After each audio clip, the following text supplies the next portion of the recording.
கடவுளின் நாமத்தினால் நம் அனைவருக்கும் கிருபையும் சமாதானம் உண்டாவதாக. ஆமீன். இந்த சந்தோஷமான தியான வேலையில வந்திருக்கிறவங்களை கடவுள் ஆசீர்வதிப்பாராக. இன்றைக்கு உலக பிரகாரமாக நம்ம வாழ்க்கையில அதிகப்படியான பிரச்சனைகள், போராட்டங்கள், உபத்திரவங்கள் வரத்தான் செய்கிறது.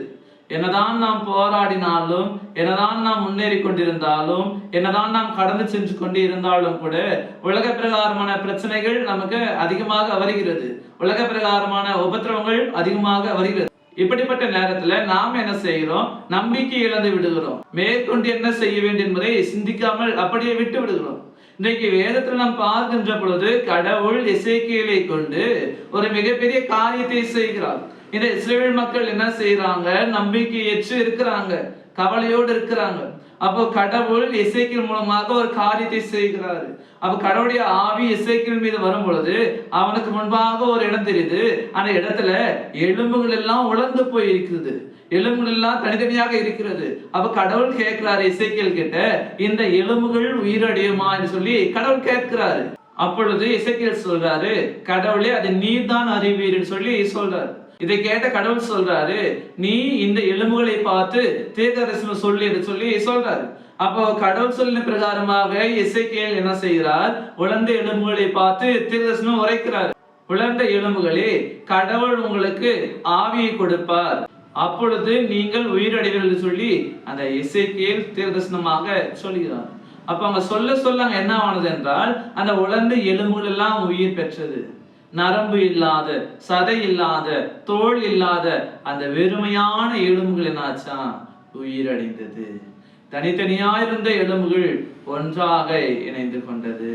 அப்ப கடவுள் சொல்றாரு, இந்த உலர்ந்த எலும்புகள் எப்படி உயிர் பெற்றதோ அதே போல என்னுடைய ஜனங்களுடைய வாழ்வு கூட உயிர் பெறும் என்று சொல்லி கடவுள் சொல்றாரு. அப்ப இன்றைக்கு உங்களை பார்த்து கடவுள் சொல்றாரு, உங்க வாழ்க்கை கூட மாறும், உங்களுடைய வாழ்வு கூட உயிர் பெறும். எத்தனை உபத்திரவம், எத்தனை பிரச்சனை, எத்தனை போராட்டம் வந்தாலும் கூட கடவுள் நம்முடைய வாழ்வை மாற்ற வல்லவரா இருக்கிறார். அந்த ஆண்டவர் சொல்றாரு. எசேக்கியேல் 37 அதிகாரம் 14வது வசனத்தின் 1வது பகுதி இப்படியாக சொல்கிறது, என் ஆவியை உங்களுக்குள் வைப்பேன், நீங்கள் உயிரடைவீர்கள். ஆம் எனக்கு அன்பானவர்களே, இன்றைக்கு கடவுள் சொல்கிறார், என் ஆவியை உங்களுக்குள் வைப்பேன், நீங்கள் உயிரடைவீர்கள்.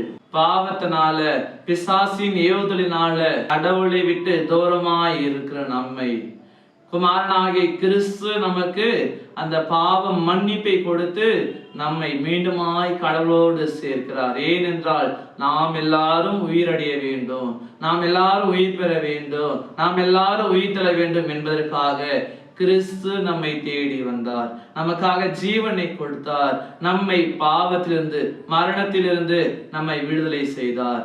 அவரை பற்றும் நம்பிக்கையில நாம நிலைத்திருப்போம். கடவுள் நம்முடைய வாழ்வை உயிர் பெற செய்வார். அவருடைய குமாரனாகிய கிறிஸ்து வழியாக நம்மை உயிர்த்தெழ செய்வார். ஆமீன். எல்லாபத்துக்கும் மேலான தெய்வீக சமாதானம் உங்கள் இருதயங்களையும் சிந்தனைகளையும் கிறிஸ்து இயேசுவுக்குள் காத்துக் கொள்வாராக. ஆமீன். யாவரும் கண்களை மூடி நாம் ஜெபிப்போம். சர்வத்திற்கும் வல்ல நித்திய கடவுளே, இந்த ஆசீர்வாதமான சந்தோஷமான இந்த நாளுக்காக, இந்த வேலைக்காக நாங்கள் நன்றி படைக்கிறோம். அப்படியாக உலக பிரகாரமாக அநேக பிரச்சனைகள், போராட்டங்களை கண்ட நாங்கள் நம்பிக்கை இழந்து இருக்கிற சூழ்நிலையில நீர் உமது வார்த்தை வழியாக எங்களை சந்தித்தீர். அதற்காக நாங்கள் நன்றி படைக்கிறோம்.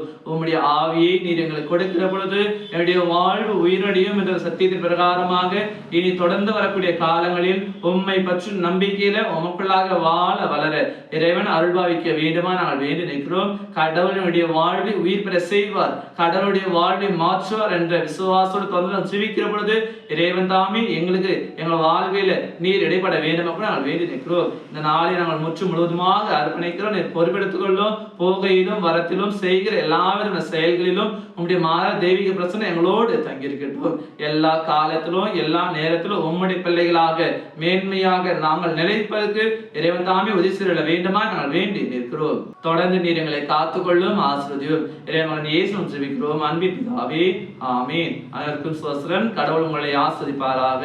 ஆமீன்.